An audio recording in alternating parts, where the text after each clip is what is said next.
Welcome to our Quick Fire Friday podcast. This is the Grow a Small Business Podcast Friday series, designed for people who need big insights in little time. In just 20 minutes each week, with no fluff, just real, proven tactics from people who know their stuff. With your hosts, Mick, AJ, and me, Rob Cameron. Hi, this is AJ for the Quickfire Friday, and I'm here with the wonderful Anita today. I'm really excited, Anita, to share her with you. Anita is the founder of the Bespoke Co, and we're going to explore a little bit deeper on what it really means to be a business that has purpose, that's interested in people, and also the planet. Big subject. Hi, Anita. Please introduce yourself. Hey, AJ. Thank you for having me here today. As you already said, I'm Anita Dahlenberg, and it's great to be with you and the audience. I have a professional background as a chartered accountant with 20 plus years practicing through my own practice, through a Big Four, and then recently stepped away from practicing as an accountant and really stepping into advising and taking businesses through strategies that help them not only be profitable, but consider their impact on people and planet, as you touched on. Beautifully said. Lovely summary for a really, really big subject. What do you love about what you do? Like, love working with clients or meeting with clients? What is it that gets you up in the morning? I am just such an advocate for sustainable business, and I love working with businesses, small to medium, to know and understand their pain, to acknowledge their gains, and to build out strategies to get their goals and bring them to fruition. So that completely gets me up, is understanding their business, deep diving, and going on a journey with them about being successful and future-proofing the way that they do business. And what a blend of all your background and, I know you've been a small business owner before and you're going down that path again. You've got all this amazing experience that all wraps up. But so you know how to talk to a business owner. You totally get it. I've lived and breathed small radio business my entire career, whether I've been the business owner or advising the business owner. I feel like it's kind of embedded in my DNA now. Totally. And, I know that, part of the work that you're doing now and into the future is around the B Corp movement. And perhaps you can do a little sort of bit of a definition to that. But I guess for the small business owner that's listening today, I'm really interested, is this just a big company kind of thing? Or can, the little guys learn and play along with this movement? And it is a great question. For those that aren't aware of the B Corp movement, it is a international movement that has really gained some traction over the last couple of years. And really from 2020, it's got a lot more focus on business wanting to look at how they consider and operate with purpose whilst being profitable. It considers pillars across the business on the way that they might run and good governance and their values of the business, how they consider and treat their workers, what their community interactions look like, what their environmental footprint and impact is, and along that journey, sort of closing out with suppliers and that. So it's a really sort of holistic capturing of the way that businesses work. And it isn't just for big businesses. So there's a lot of brands out there that people might recognize that are big business. I think Patagonia would be a really early adopter of the B Corp framework and movement, and that's really a common name. And the likes of T2, RM Williams, they're all big brands. But this is definitely a place that small business and medium businesses can take part in, and are really actually, it's an exciting space for them to be involved in. It can be from a product-based to a service-based across all sorts of industries and sectors. The assessment and the framework adapts to consider the size and scale of the business. So Absolutely. I think going forward, consumers, employees, and investors are looking to, looking at businesses and for businesses that are being values based and are living and breathing and showing that in a transparent way, and bringing us on that journey, so that we can, I guess, have confidence in the way that they are doing business and where we spend our money. Totally. I mean, you just said so many amazing things there. And I think that recognition of the big brands, particularly say in Australia, that adopted this, but also the opportunity for smaller to medium sized businesses to be inspired by them. And then I like what you said that, this framework or movement does adopt to the size of the business. I think that's really important. And then you touched on the values bit. I mean, there's always, there's been a sort of a trend, particularly, I suppose, in marketing and comms, because that's my space. I tend to always make the conversations about me, Anita. But there's a lot of talk about sort of doing good in business. How do organizations turn that sort of feel good vibe, values driven into actual action? What does that look like to you? I think there's a great opportunity for businesses to, I guess, action they're doing good and, really embed it into the foundations of the way that they're working. So considering, measurable goals around the environmental impact, community engagement, employee wellbeing. The B Corp assessment provides a really good way of working through these areas. It is a rigorous type assessment, but it is one that also creates excitement and momentum. You can see how you're currently tracking in areas and also see where improvements can be made.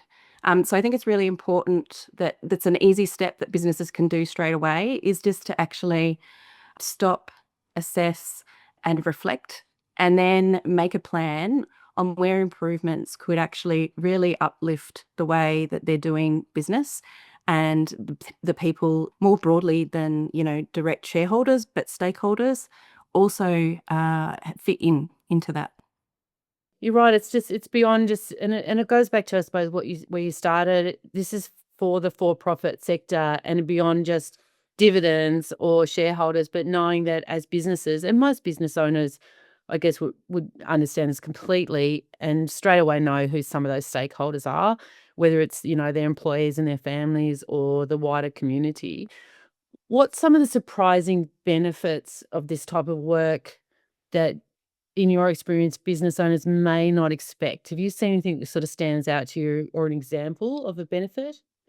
Yeah, I can think of two. One being, I think I think people are a little bit surprised and taken back, but in a good way, of the community that comes with these organizations. So you really are with like-minded businesses, having really engaging conversations about what you're doing and the way that you are values aligned and doing good in business practice.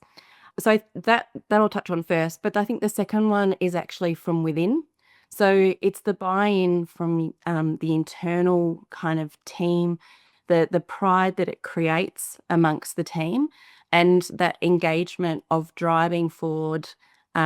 Once again, really good business values, and being really proud to be a part of that.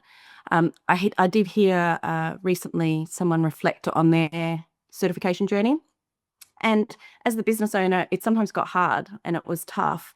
And, they're still the one with the responsibility of, paying the bills and managing cash flow and those things. We still, we're not immune to those ebbs and flows of business. Just because we are doing good, we're still exposed to the ups and downs.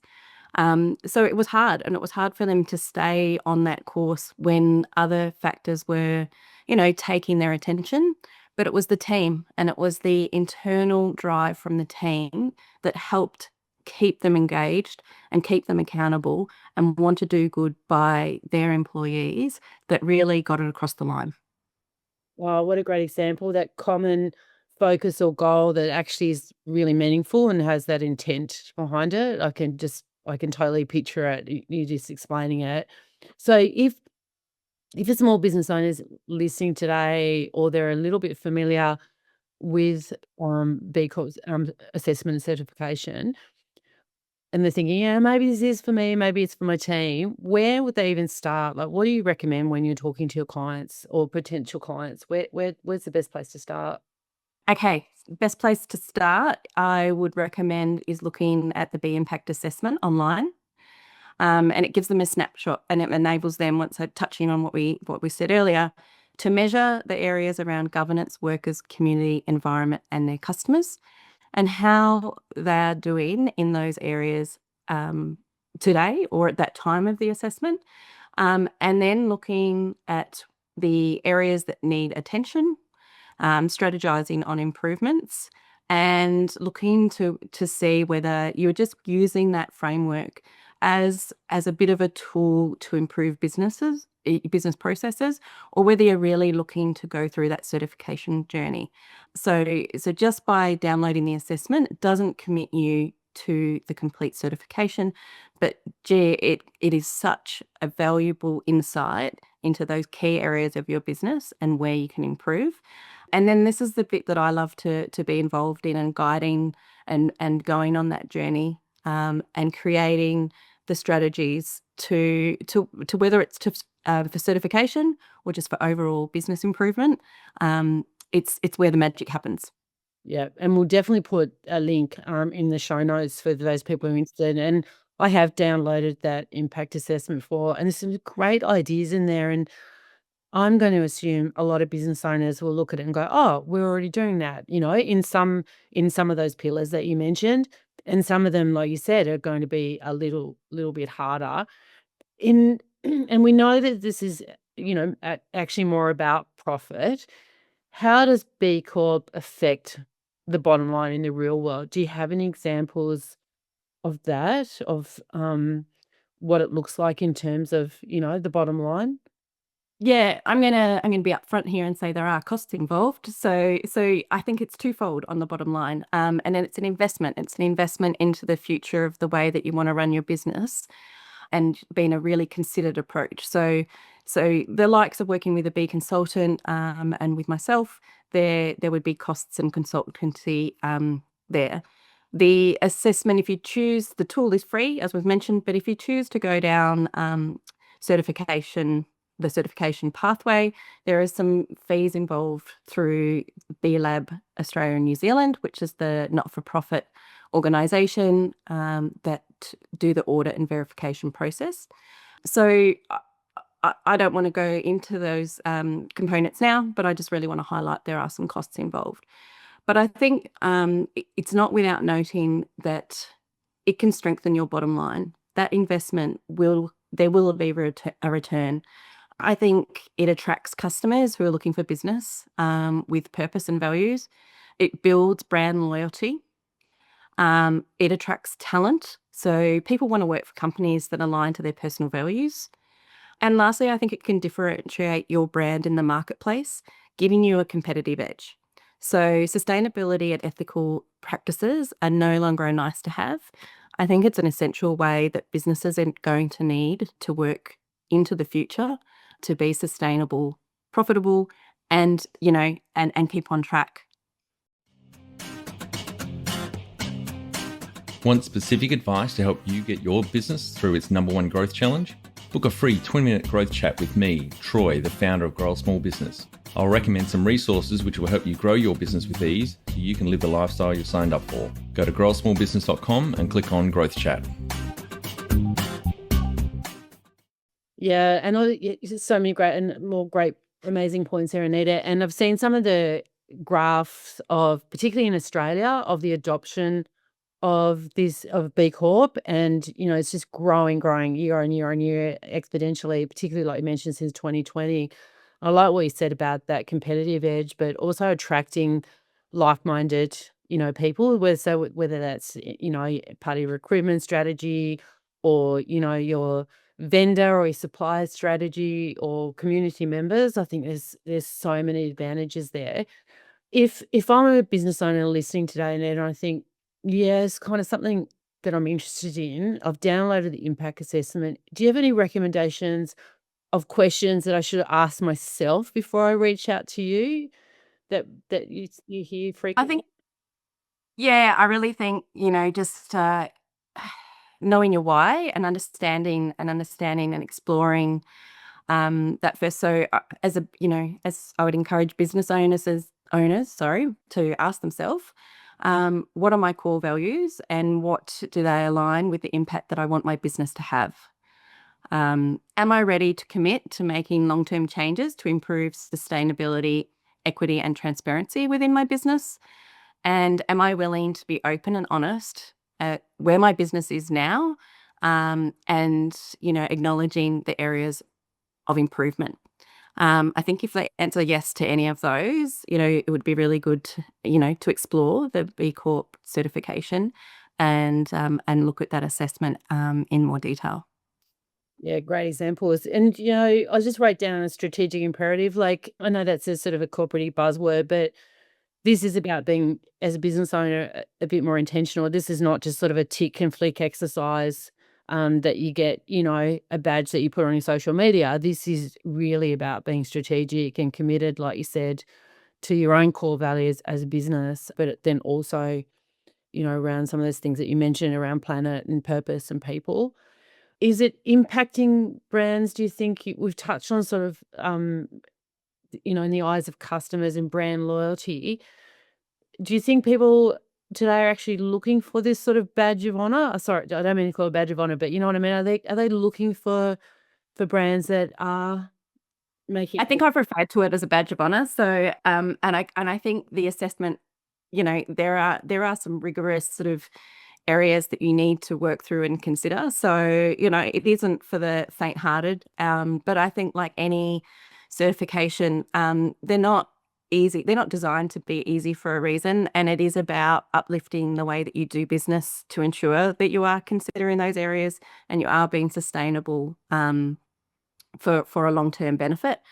I wholeheartedly think that people are looking at this as a credibility aspect to the way that businesses are working, and being more accountable and as we've touched on, transparent as to their intentions, and the outcomes that they want, not only for their business, but for the broader stakeholders that we've touched on earlier. So I'll make it personal. For me, it completely would determine where I spend my money, knowing that it's going to have a greater impact, and cause for good. My nearly 22-year-old daughter, and I think we're coming to an era of the conscious consumers, and it would definitely determine where they spend their money, and the way, and also where they're earning their money. So once again, touching on that worker piece. So I think it's twofold. It's consumers, it's attracting and retaining talent, and creating career development opportunities for all, essentially. Yeah, totally. That's another podcast, Anita. I mean, I think that's such an interesting area to explore, just from day to day, operationally and strategically, which is probably a good little segue. What do you think are a couple of kind of simple, maybe even low or no cost ways as business owner or their team could start acting more like a B Corp today? If they're like really excited about this and they go, yeah, I really want to, look into this, and what are some actions that they could kind of do? So some, I guess, to start evaluating the business's social and environmental impact, and without an assessment, just looking within on the way that you work and the way that you do things, who your suppliers are potentially. So look at reducing waste, such as adopting a no plastic policy, or looking at local suppliers and how you can support local suppliers more so than you maybe already do. So steps to ensure that you are providing workers with career development or opportunities or additional benefits that will help attract and retain talent. These actions may seem small, but I think they lay the foundations for a more sustainable and responsible business. So just a few little insights there. Yeah, no, great examples. And, maybe some business owner are actually already doing that, but it is about putting it, I guess, under an umbrella that this all means something and it's potentially a missed opportunity if you're not sort of investigating this path. Because, my next question is about sort of future proofing. Like we fast forward 5 years, where do you see this B Corp movement going? And do you think it'll become sort of the new normal? So timely question. B Corp movement is actually it's a continuous improvement model. And that is for businesses that go through the certification. So it's not a set and forget. It is about, really embedding this into the way that you work and keeping it front and center and making improvements as you go. So that's one thing, but also from a B Corp and from that actual not-for-profit representation body, they are also looking at the standards which apply and ensuring that they are fit for purpose and adapting to changes as we go. So the standards and the assessment process is under review and will change in that time, I guess, which is worth noting. And there's a lot of work from a global point of view that's gone into that, and there'll be a lot more coming in that space. So I think it'll be mainstream. Actually, I think the expectation is that small businesses and medium businesses have the opportunity to lead the charge in this space right now. They're agile and they can adapt. They have a great voice and they can advocate for change. So I think consumers and employees will increasingly demand that companies take responsibility for the impact on the world and the way that they do business. And as we can set the pace. We can raise the volume, make it louder, and I think the expectation is that it'll be a must-have, not a nice-to-have. Yeah, beautiful summary. And you're right, like as SMBs, that proximity to customer is so much closer and so much nearer. So to even be able to have these conversations, I think it's a really, really exciting change. And I'm so excited that you're part of it. Our 20 minutes is up. Can you believe it? So what is one action or something you would suggest for anyone listening that's going, you know what, this could be for us? What action would you recommend that I could take next week? Yeah. So at the moment, I am really focused on uplifting our B Corp certification for Tasmanian businesses, and I really would love some Tasmanian businesses to reach out to me and explore what this might look like for them. But I also note that the audience is bigger than that. So, I'm just really excited to have my focus and attention in this space right now. And I would love for businesses to reach out to me and engage in a conversation and see, what changes and what growth strategies could be relevant to their business and look at putting them in place. Lovely. I think that's a bit of a call out to Tassie, or maybe a competition between states, either way. But thank you so much, Anita. Like I said, I'm really excited to see you and the work that you are doing and will do in the future. Thank you so much for your time, and I will see you soon. Bye. Thank you, Adrian. It's been great. Bye. We'd greatly appreciate you taking a couple of minutes to leave our podcast a review on iTunes. If you don't have an account, simply follow us on Spotify. You'll help other small business owners find the cast and valuable content our guests share.